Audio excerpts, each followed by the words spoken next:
September 12, 1944.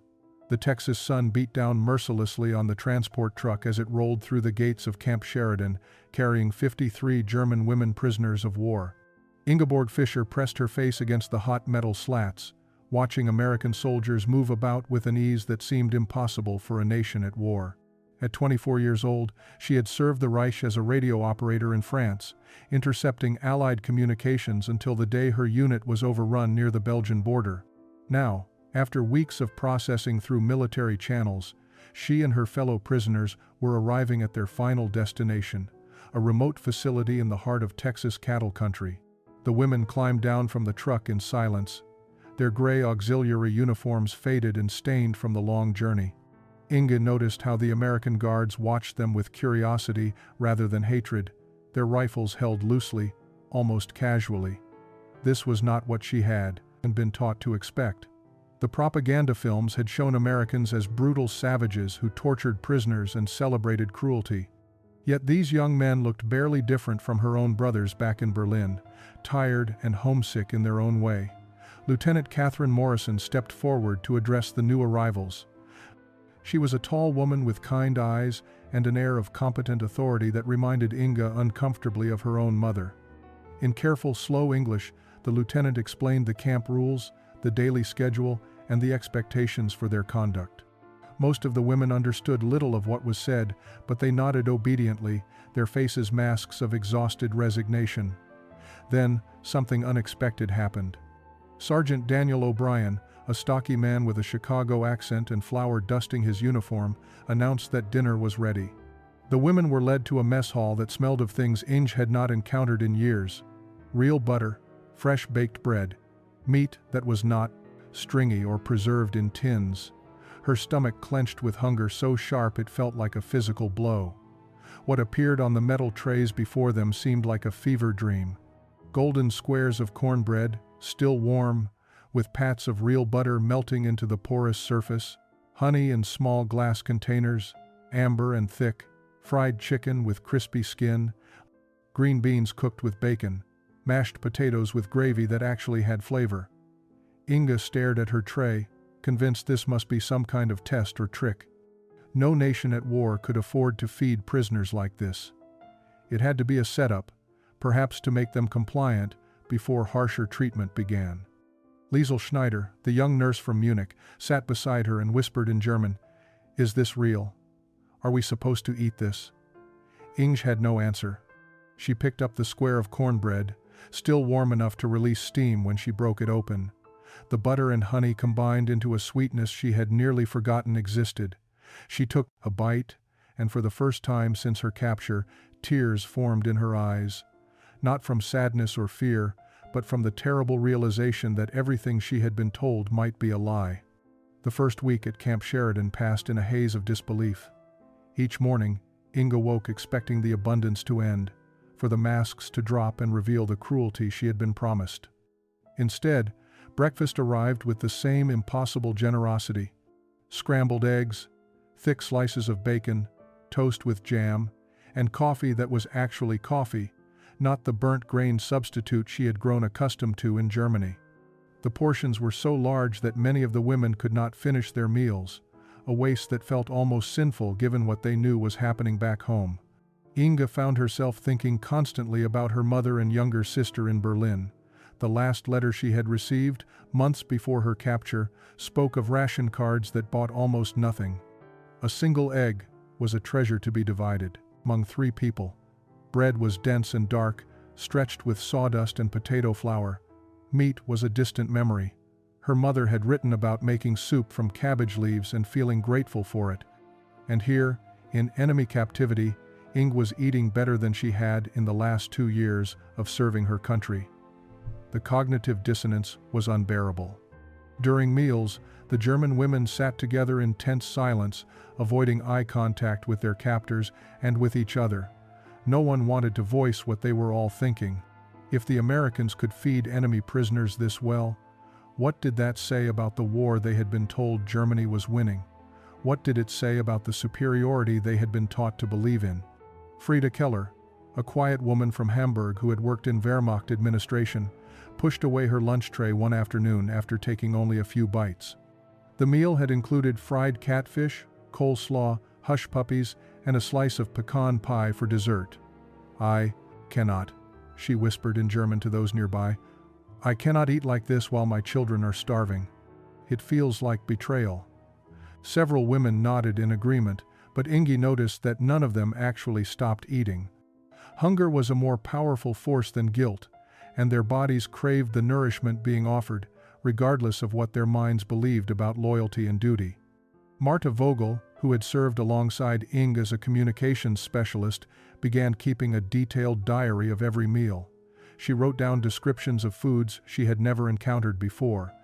Grits with butter and salt, barbecued ribs with a sauce that was simultaneously sweet and spicy, biscuits that were nothing like the hard crackers they called biscuits in Germany, but soft, flaky clouds that dissolved on the tongue. Cornbread appeared at almost every meal, in different forms. Sometimes with jalapenos mixed into the batter, sometimes sweet with extra honey, sometimes as muffins, sometimes as flat cakes fried in bacon grease. "Why cornbread?" Marta asked one evening, writing in her diary by the dim light of the barracks. "Why do the Americans feed this to us so often?" Inge had been wondering the same thing. There was something almost deliberate about it, as if someone wanted them to understand something through this simple golden bread that melted in your mouth and tasted like sunshine. Sergeant Daniel O'Brien had grown up in a Chicago tenement, where his Irish grandmother had raised 7 children on almost nothing. She had a saying that she repeated like a prayer: "You can't hate someone after breaking bread together." Danny had watched her feed neighbors regardless of their nationality, their religion, or their politics. Polish families, Italian immigrants, even German families before the war, all found themselves at her table when times were hard. She believed that food was a language that transcended words, and that a full belly opened the heart in ways that speeches never could. When Danny had been assigned as mess sergeant at Camp Sheridan, he had expected to be feeding male prisoners of war. The arrival of women had surprised him, but it had also awakened something in his memory. These German women, exhausted and frightened, reminded him of his own mother and sisters during the worst years of the Depression. He had seen that same hollow look in their eyes, that same desperate hunger that went beyond physical need. It was the hunger of people who had been told they were worthless, that they deserved suffering. Danny had made a decision in those first days. He would feed these women the way his grandmother would have fed them. Not with the minimum rations required by the Geneva Convention, but with the abundance that America could provide. He requisitioned extra supplies, citing the need to maintain prisoner health and prevent disease. He trained Private Thomas Reed, a farm boy from Georgia, in his grandmother's recipes. And he made sure that cornbread appeared at nearly every meal. Cornbread was strategic. It was cheap enough that even command could not object to the expense. It was filling and nutritious. But more importantly, it was quintessentially American in a way that these German women would never have encountered. Every region had its own variation.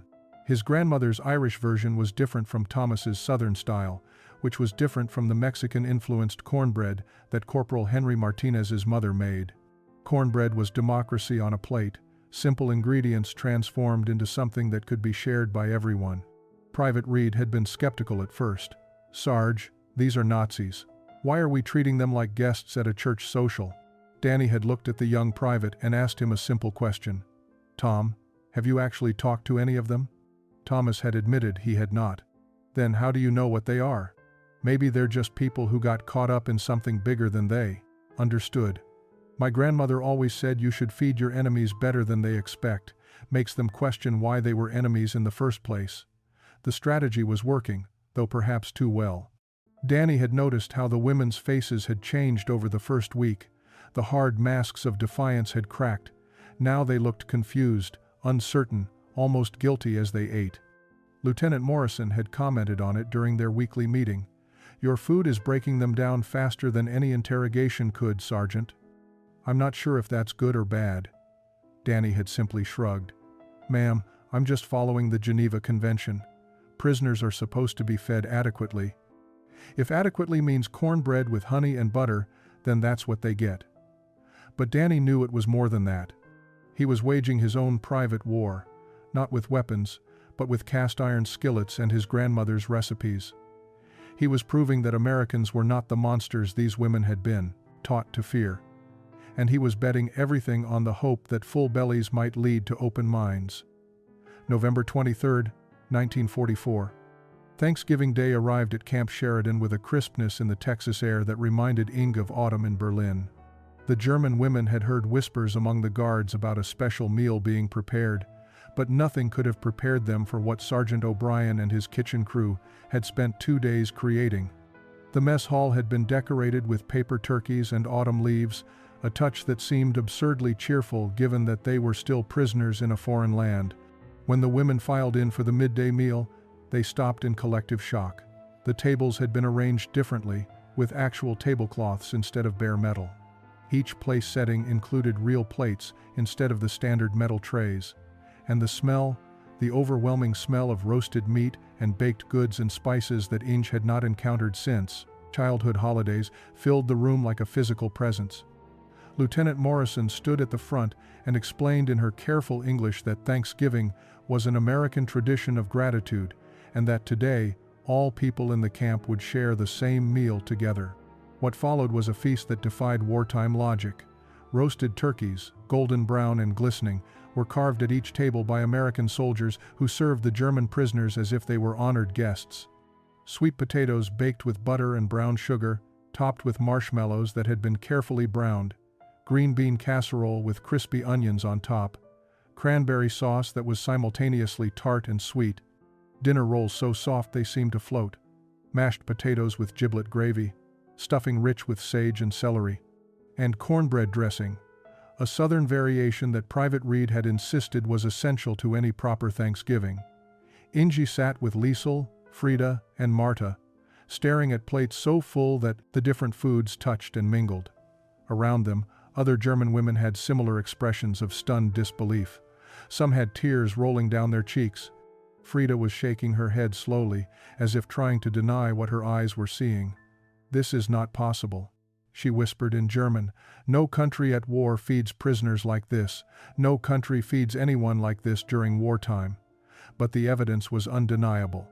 At the next table, Corporal Martinez was explaining to a group of confused German women what each dish was called, using hand gestures and simple words.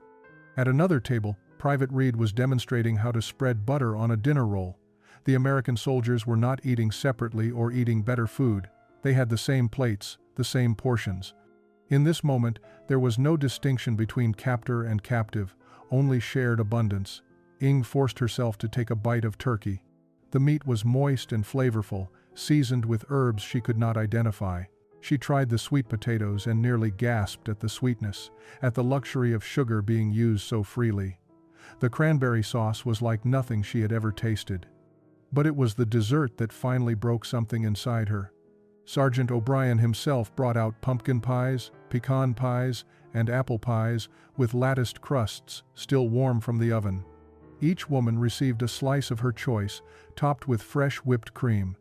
Inge chose pumpkin pie, having no idea what pumpkin even tasted like. The first bite was a revelation of spices, cinnamon and nutmeg and ginger, blended with a creamy sweetness that seemed to embody everything she had been taught America was not.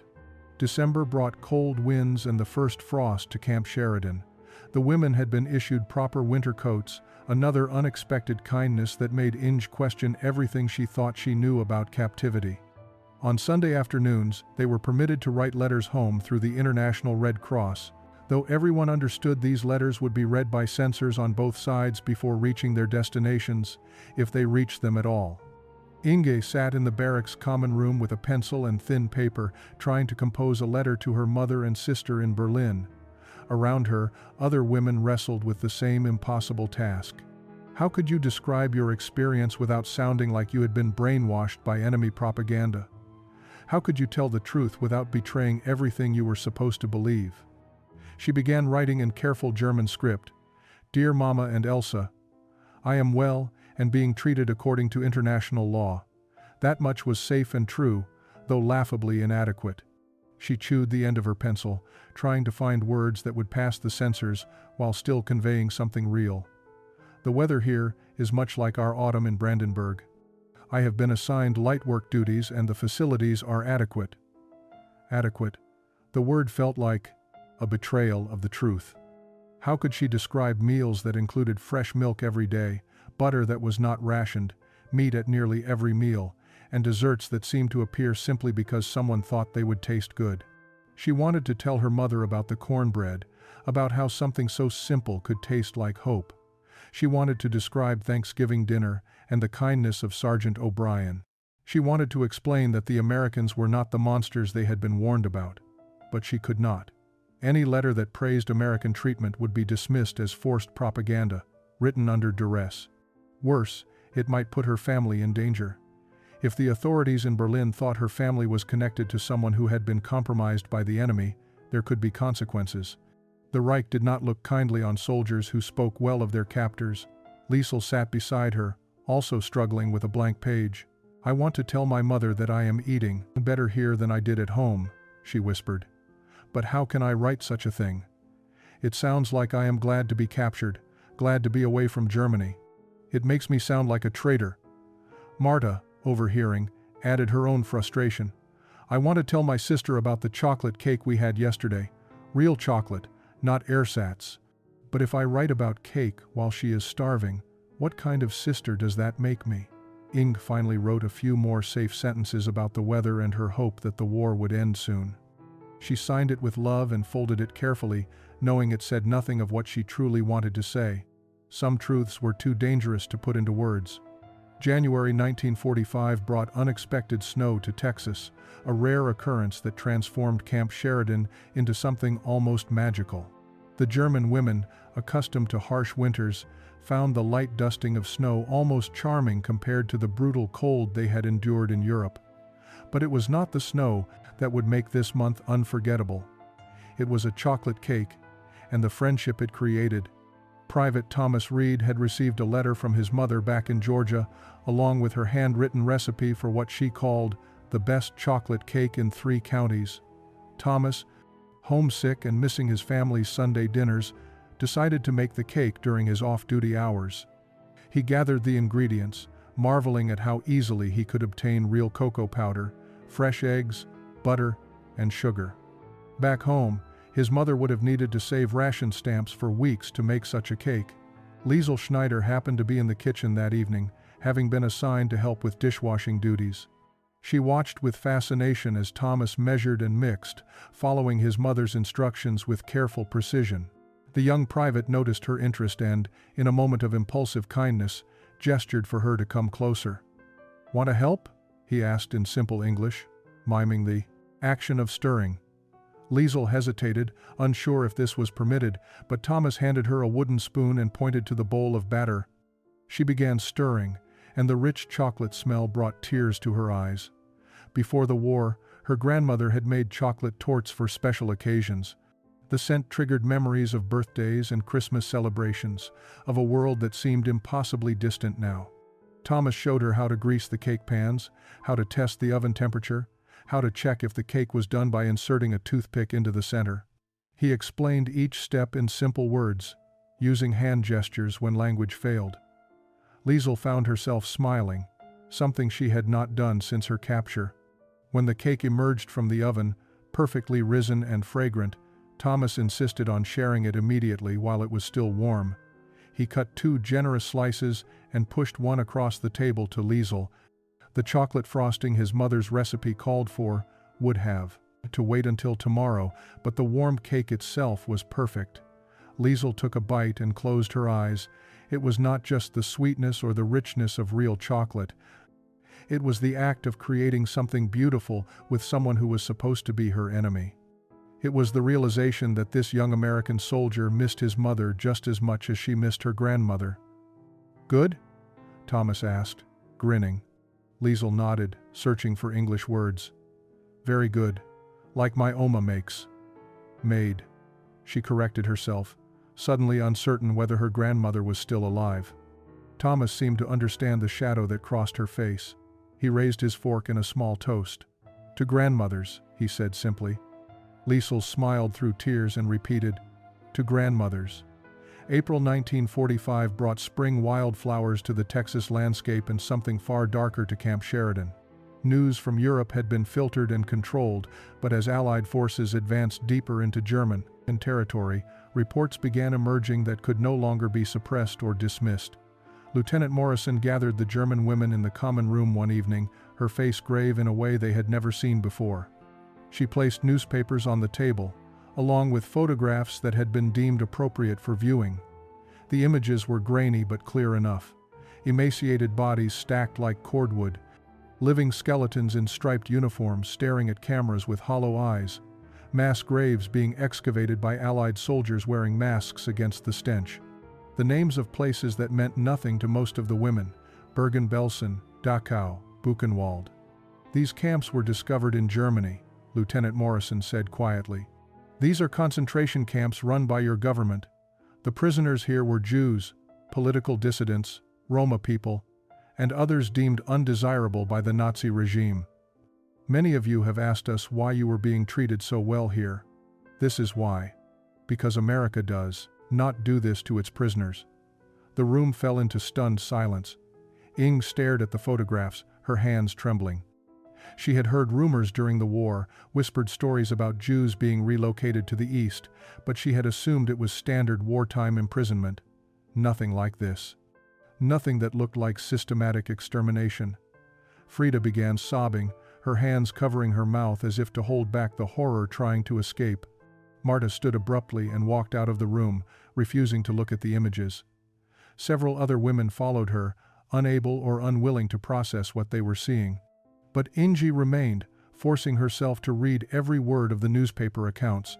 American soldiers described finding thousands of unburied corpses, survivors who weighed less than 80 pounds, gas chambers disguised as shower rooms, crematoria running day and night.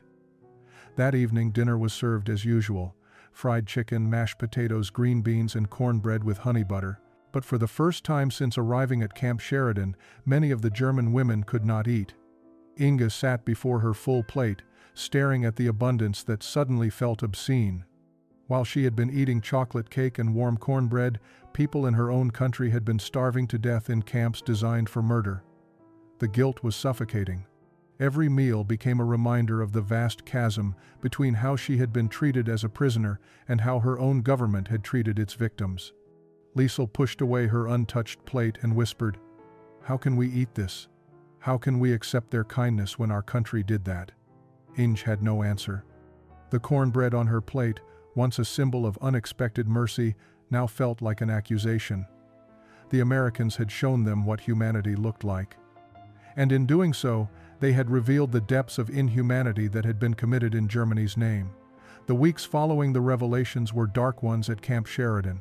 The German women moved through their routines like ghosts, haunted by knowledge they could not unknow. Many stopped attending meals, preferring to go hungry rather than accept what felt like undeserved kindness. Sergeant O'Brien watched with concern as plates returned to the kitchen untouched, as women who had finally begun to gain healthy weight started growing thin again.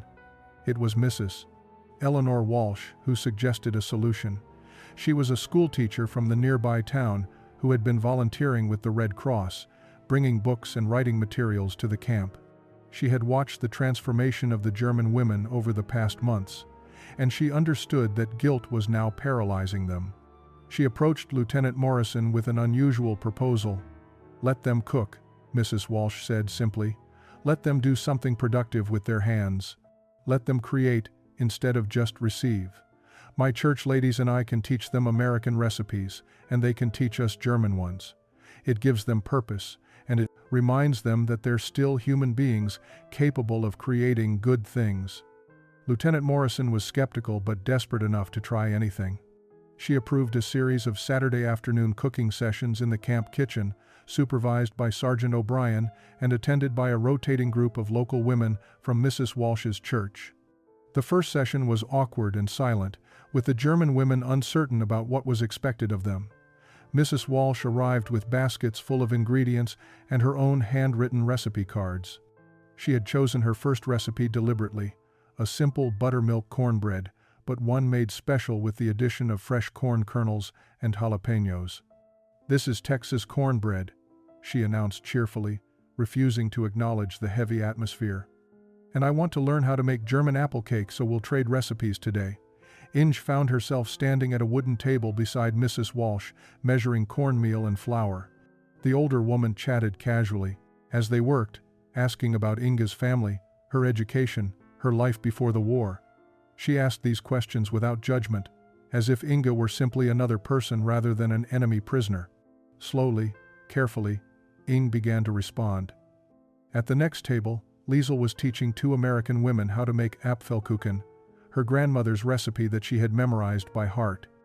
She explained how to slice the apples thinly, how to arrange them in overlapping circles, how to sprinkle them with cinnamon and sugar. Private Reed watched with interest, taking notes for his own recipe collection. The kitchen filled with the mingled scents of baking: cornbread and apple cake, cinnamon and jalapenos, butter and vanilla. For the first time since the terrible photographs, the German women were smiling again, tentatively, but genuinely. They were creating instead of destroying, building instead of tearing down. When the cornbread emerged golden and studded with corn, Mrs. Walsh cut generous squares and passed them around to everyone, prisoner and free alike.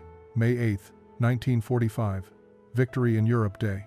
The war that had consumed the world for 6 years was finally over.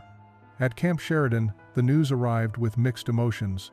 American soldiers celebrated with cautious relief, knowing that the Pacific War still raged.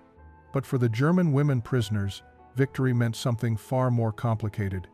It meant repatriation, returning to a defeated homeland that many of them no longer recognized or understood.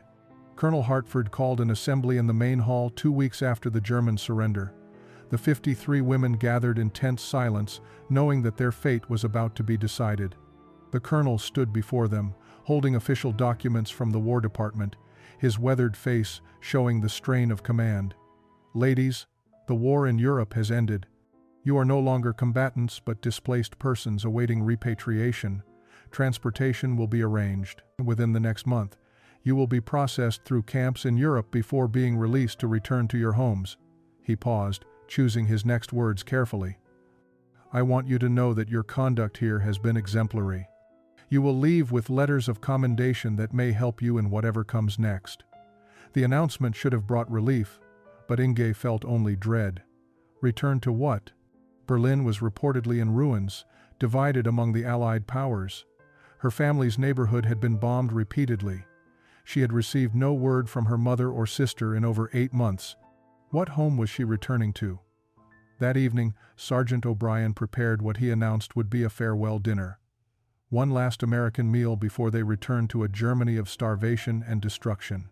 The menu was deliberate. All the foods that had become symbolic of their time at Camp Sheridan: fried chicken, mashed potatoes with gravy, green beans with bacon, and of course, cornbread with honey, butter. For dessert, chocolate cake made from Private Reed's mother's recipe. Inge sat with Liesel, Frida, and Marta, staring at plates that suddenly represented far more than food. This abundance, this kindness, this unexpected mercy, it had changed them in ways that could not be unchanged. They had learned that their enemies were capable of greater humanity than their own leaders had shown. They had tasted literal sweetness in a place where they expected only bitterness. "I do not want to go back," Liesel whispered suddenly in German, voicing what several of them had been thinking but were afraid to say. "I know it sounds like cowardice, but I do not want to return to that. To hunger and destruction and shame." Frida nodded slowly, tears streaming down her face. "My children are there, but I do not know if they are alive. And if they are dead, what am I returning to? A country that committed atrocities in my name?" Inge looked down at the cornbread on her plate, golden and perfect, still warm enough to melt the butter. She picked it up and took a bite, tasting honey and possibility and the terrifying freedom of choice. 25 years later, autumn 1970, Inge Fischer stood in her bakery in San Antonio, Texas, watching the morning sun illuminate rows of golden cornbread cooling on wire racks. The storefront window displayed her specialty, a fusion of German and American baking traditions that had made her small shop a beloved community fixture. Marble rye bread sat beside buttermilk biscuits. Apple strudel shared space with pecan pie. And always, always, there was cornbread in every variation she had learned over the years. The bell above the door chimed, and Inge looked up to see familiar faces arriving for the annual reunion. Liesel entered first, now Dr. Liesel Schneider Reed, married to Thomas Reed and working as a pediatrician in Houston. Frida followed, her hair silver now, accompanied by her second husband and the American stepchildren who had helped heal the wounds of losing her German family. Marta came next, a successful translator who had helped thousands of displaced persons navigate American immigration. Mrs. Eleanor Walsh, elderly but still sharp, arrived with a basket of her latest recipe experiments. Colonel Hartford, long retired, brought his wife and grandchildren. Sergeant O'Brien, now running his own restaurant in Chicago, had flown in specifically for this gathering. Even Private Reed, now simply Tom, Liesel's devoted husband of 23 years, helped arrange tables in the bakery for the feast they would share. The menu was deliberate, a recreation of that final dinner at Camp Sheridan in May 1945. Fried chicken prepared using Sergeant O'Brien's techniques. Mashed potatoes with the rich gravy that had amazed them. Green beans cooked with bacon. And cornbread, dozens of pieces, made exactly as they remembered it, with honey butter melting into golden perfection. As they gathered around the tables, Inge stood to speak, her English now flawless and unaccented. 25 years ago, we sat as prisoners before plates of food that changed our lives. We had a choice to make, and it was not an easy one. 9 of us chose to stay.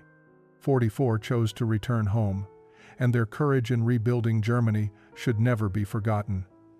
She held up a piece of cornbread, the same gesture she had made a quarter-century earlier. This simple bread taught us that our enemies were more human than our leaders. It showed us that abundance shared is more powerful than scarcity hoarded. It proved that kindness can transform even those who believe themselves beyond redemption. Liesel raised her glass. To Sergeant O'Brien, who fed us mercy when we expected cruelty. Others joined in. To Mrs. Walsh, who taught us we could create again. To America, which gave us second chances we did not deserve. Inge smiled, watching former prisoners and former guards sharing food as family. The cornbread on the table was still warm, still golden, still tasting like the hope that had saved them. Some victories, she had learned, are won not with weapons but with flour, butter, honey, and the revolutionary act of breaking bread together.